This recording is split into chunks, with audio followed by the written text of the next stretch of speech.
Olá, nossas boas-vindas a você que chega nesse canal, canal que foi criado pela Fraternidade Espírita Caminho de Luz, para que possamos dar continuidade às oratórias do Evangelho.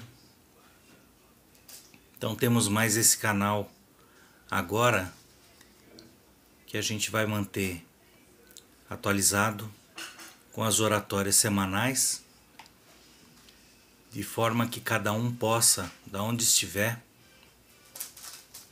acompanhar e dar continuidade nas suas orações, no seu acompanhamento, no seu estudo. E como de costume, a gente vai dar início fazendo uma oração, que nesse momento todos nós possamos concentrar nosso pensamento somente em nós mesmos, concentrar o nosso pensamento, elevar o nosso pensamento para que a gente possa alcançar as esferas superiores e assim nós possamos entrar em sintonia com os nossos irmãos do plano maior, que possamos elevar em pensamento nossa oração até Deus nosso Pai, e que assim possamos elevar essa prece até Deus e trazer para o nosso espírito todas aquelas bênçãos que nos permita aproveitar bem o estudo das palavras de Jesus. Pai nosso que estais nos céus, santificado seja o vosso nome, venha a nós o vosso reino, seja feita a vossa vontade, assim na terra como nos céus. O pão nosso de cada dia nos dai hoje. Perdoai as nossas ofensas, assim como nós perdoamos a quem nos tenha ofendido. E não nos deixeis cair em tentação, mas livrai-nos de todo mal. Que assim seja, graças a Deus e graças a Jesus. Então o Evangelho dessa semana é do capítulo 11 do Evangelho segundo o Espiritismo de Allan Kardec, dos itens 5 a 7, capítulo 11 que é o amar ao próximo como a si mesmo, item 5 a 7, dai a César o que é de César.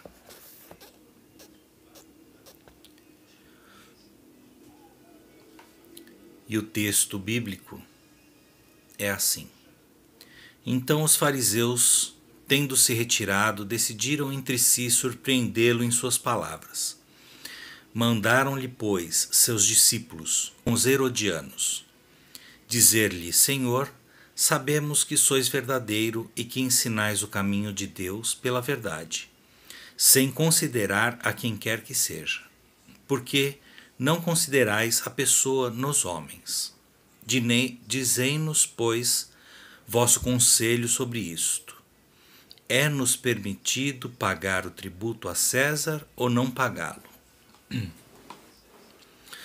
Mas Jesus, conhecendo a sua malícia, lhes disse: Hipócritas, por que me tentais?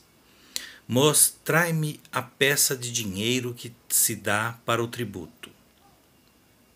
E tendo eles lhe apresentado uma moeda, Jesus lhes disse: De quem é esta imagem e essa inscrição? De César, disseram-lhe. Então Jesus lhes respondeu: Dai, pois, a César o que é de César e a Deus o que é de Deus. Tendo ouvido falar dessa maneira, admiraram-se de sua resposta e, deixando-o, se retiraram. Isso está em Mateus, versículo 15 a 22, e em Marcos, capítulo 12, versículo 13 a 17. Então, só para a gente contextualizar essa parte da história, os fariseus, que são os doutores da lei, aqueles que seguem estritamente as leis de Moisés, eles tinham aversão ao pagamento de tributo que era cobrado dos romanos. Os romanos, o Império Romano que dominava a região, cobrava impostos dos povos hebreus e eles, que eram os publicanos, eram os cobradores de impostos, eram odiados pelos fariseus por cobrar impostos para o Império Romano. E a outra figura que aparece é os herodianos. Herodianos eram os guardas, os seguranças, os mandatários de Herodes. Herodes era o tetrarca, que era o responsável pela região, responsável da parte religiosa, da parte material, da parte financeira e econômica do local. Quem era responsável era César. Então, quando eles mandaram as duas turmas ir conversar com Jesus, perguntar sobre os tributos, eles mandaram tanto os herodianos quanto os fariseus. Então, se ele respondesse que deveria pagar os impostos, os fariseus o condenariam. Se ele dissesse não deve pagar impostos, quem os condenariam eram os próprios herodianos, que eram os responsáveis pela região. Levariam então a julgamento a Herodes e a César. A resposta foi: dai a César o que é de César, e dai a Deus o que é de Deus. Essa reflexão é justamente a responsabilidade, a mensagem que Jesus trazia sempre, quando a gente estuda as parábolas ou mesmo os momentos em que ele se expressa em relação às colocações que se faziam diante das dúvidas do povo, diante das suas necessidades, sempre tem um conteúdo espiritual em seus ensinamentos e suas parábolas. Se a gente fosse analisar somente a parte histórica, a parte prática, a parte da vida material, a gente encontraria aí elementos de um posicionamento político, ideológico. Mas Jesus, ele sempre tinha uma preocupação em passar a informação no campo espiritual. Porque ninguém quer entender, ninguém quer interpretar que uma vez encarnados nós não estejamos submissos, nós estejamos sujeitos a tratar das questões materiais como elas correspondem. Existe uma vida material na vida encarnada, existe todas as responsabilidades e consequências que a ela corresponde. Então, tudo aquilo que nos compete no plano material, nas nossas convivências, nas nossas realizações, nas nossas atividades materiais, ela tem toda uma importância, ela está inserida em todo um contexto de sobrevivência, de evolução, de realização do planeta, de construção de coisas para o futuro, de preservação de coisas que já existem e que precisam continuar existindo para as gerações futuras. O planeta Terra e a vida encarnada têm um sentido. E está inserida em todas essas consequências, responsabilidades, atividades em que a gente se desenvolve, em que a gente muitas vezes ocupa a maior parte do nosso. A colocação de Jesus dai a Deus o que é de Deus era apelar para essa verdadeira importância da vida. A vida encarnada tem todas essas responsabilidades em que a gente fica inserido, mas a gente precisa ter consciência que essa elevação espiritual é mais importante do que a nossa realização material. Por mais que as dificuldades materiais nos desafiem a encontrar soluções, em fazer atividades, em ter várias ocupações que nos tomam tempo, encontrar o significado espiritual para isso tudo acaba nos colocando de volta no verdadeiro sentido da existência. Como espírito eternos que somos, nós estamos numa oportunidade encarnada, como em muitas outras que já estivemos, como várias outras que ainda poderemos ter. A essência da nossa consciência, das nossas decisões, dos nossos relacionamentos, ela tem um sentido espiritual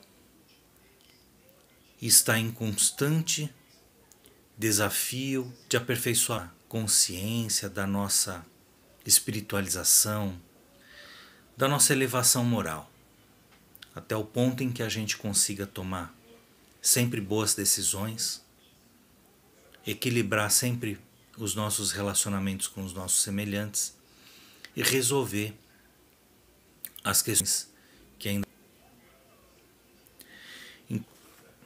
a gente precisa,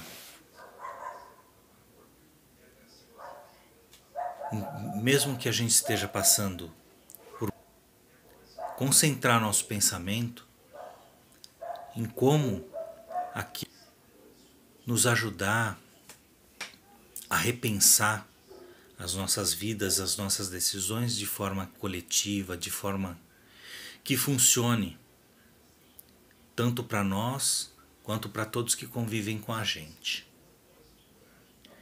Realmente, momentos em que a gente está precisando repensar muitos valores que nós temos com relação à vida material e com relação ao nosso futuro espiritual. Nossa vida material, para alguns desafios, pode não representar nenhuma solução. Quando há um maior, um problema,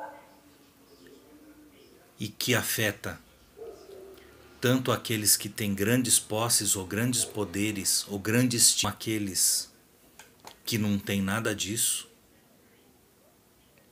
coloca numa condição de repensar se a gente não dá importância demais para a nossa questão material e deixando um pouco a nossa questão espiritual.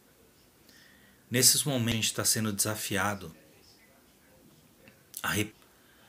a nossa proximidade, a nossa responsabilidade com os mais velhos, para com os mais novos, para com a educação das próximas gerações, para com a nossa responsabilidade para com o planeta. Se temos direito a fazer as coisas somente pela nosso próprio prazer, se a gente as coisas por nossa própria vontade, nosso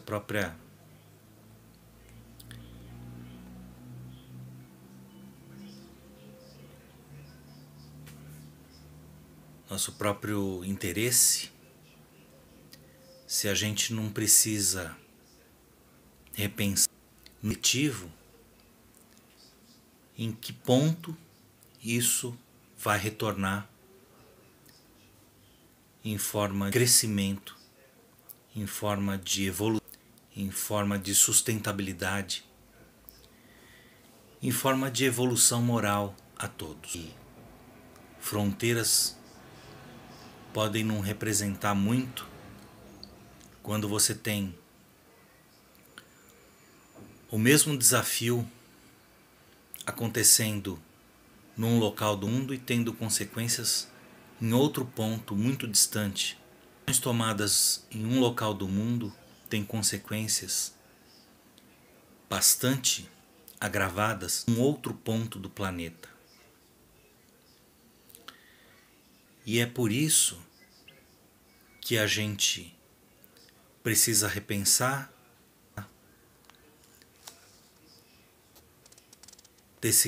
dessa passagem, amar ao próximo como a... Se nós temos o sentido do amor, forma que Jesus nos colocou, Jesus nos desafiou a entender o amor como uma forma mais ampla, o amor não só como uma coisa que seja do meu interesse, nosso interesse pessoal, fraterno, um amor romântico, que o amor seja uma coisa mais ampla, que o amor seja em forma de atitudes que se toma, dando importância ao outro, dando importância significa o próximo. O amor como forma de atitudes que representem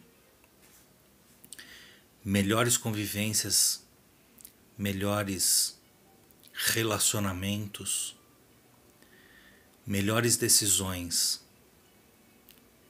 que vão melhorar ou que ao menos não vão piorar as condições do nosso próximo,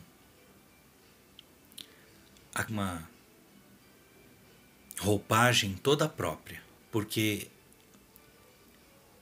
o sentido mais amplo de amor nos pede atitudes mais amplas de significado, ações que podem representar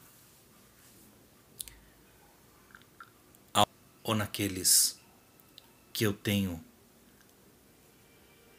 mais afinidade, mas com uma amplitude bem maior, do tamanho do planeta. E pensando naquelas gerações futuras que ainda vão ter uma oportunidade natória nesse planeta, isso se estende até para as nossas próximas gerações, numa dinâmica em que ações que são feitas hoje, a distância realmente me leva à minha felicidade ou me leva a me aproximar da que Jesus nos colocava como a verdadeira fraternidade, acaba norteando as decisões, norteando as próprias reflexões em relação a tendo como sendo dificuldade, tenha uma interpretação de que são desafios. Esses desafios são coletivos, são enfrentados por toda a humanidade, têm tolerância, de convivência, de preocupação com culturas e com muita oração. Oração por aqueles que estão em posição de tomar decisões, oração por aqueles ao adoecimento. E o adoecimento nesse momento de qualquer seja a moléstia, porque tudo que venha de novidade, possa enfrentar de doenças, vai só se somando àquelas dificuldades que nós já temos, que já influenciam na vida de todos os encarnados. Então, toda vez que a gente tem uma doença, a gente também pede em nossas orações por aqueles que estão nos campos de pesquisa, para que eles consigam chegar nesse avanço da medicina, faz parte da evolução do planeta. Dar a César o que é de César é utilizar os bens materiais na forma de trazer melhores resultados para essa evolução científica, tecnológica, para todo o planeta. E dai a Deus o que é de Deus é para que as nossas orações, a nossa transformação puder ser de melhor para todo o planeta. Além de mantermos a nossa elevação espiritual, para que a gente tenha confiança de que tudo isso vai da melhor forma, que os nossos pesquisadores vão encontrar uma saída melhor para todos e que todos nos sentiremos amparados novamente, todos nos sentiremos dentro de uma eternidade novamente. Vai a lembrança de mantermos em nossos lares, durante esses momentos em que a gente não puder estar juntos na fraternidade, o Evangelho no lar. Nós fazemos a nossa oração, nós não precisamos fazer nada decorado, não é elaborado para fazer uma oração, nós só precisamos fazer com sinceridade e criar um diálogo com Deus nosso misericordioso, Deus de amor, esse diálogo interno que nos possa. Fazemos a leitura de uma singela passagem do Evangelho, tecemos o comentário para que a gente consiga decorar, para que a gente consiga reafirmar mesmos que aquilo teve um significado prático em nossa vida e em nossas decisões futuras, de encerramento, de agradecimento, podemos fazer vibrações por nossos familiares e pelo planeta. Isso não precisa levar horas, é bem simples, bem rápido e bem significativo, porque traz para nosso lado que tanto precisamos nesse momento de dificuldade. Essa em cada lar energeticamente se explana e todo o planeta abençoado por Deus. E isso significa a nossa contribuição nesse momento em que muito pouco podemos fazer em termos de atividades. Uma oração vale muito. Essa a diferença que está faltando no nosso planeta para que tenhamos a transformação para um planeta de regeneração. E assim, com essa interpretação dessa passagem do Evangelho, nós vamos dando por história dessa noite, pedindo novamente todos nós possamos concentrar nosso pensamento em Deus nosso Pai, que possamos trazer para dentro de nosso lar essa luz que vem direto de Jesus, que libera todos os nossos centros de força e que nos faz receber eras espirituais, um passe, possa nos refazer as energias para mais essa semana. E assim nós vamos dando: Pai nosso que estais nos céus, santificado seja o vosso nome. Seja feita a vossa vontade, assim na terra como nos céus. Dai hoje nossas ofensas, assim como nós perdoamos a quem nos... E não nos deixeis cair em tentação, mas livrai-nos de todo mal. Que assim seja, graças a Deus e graças a Jesus. Uma boa noite a todos e uma boa semana.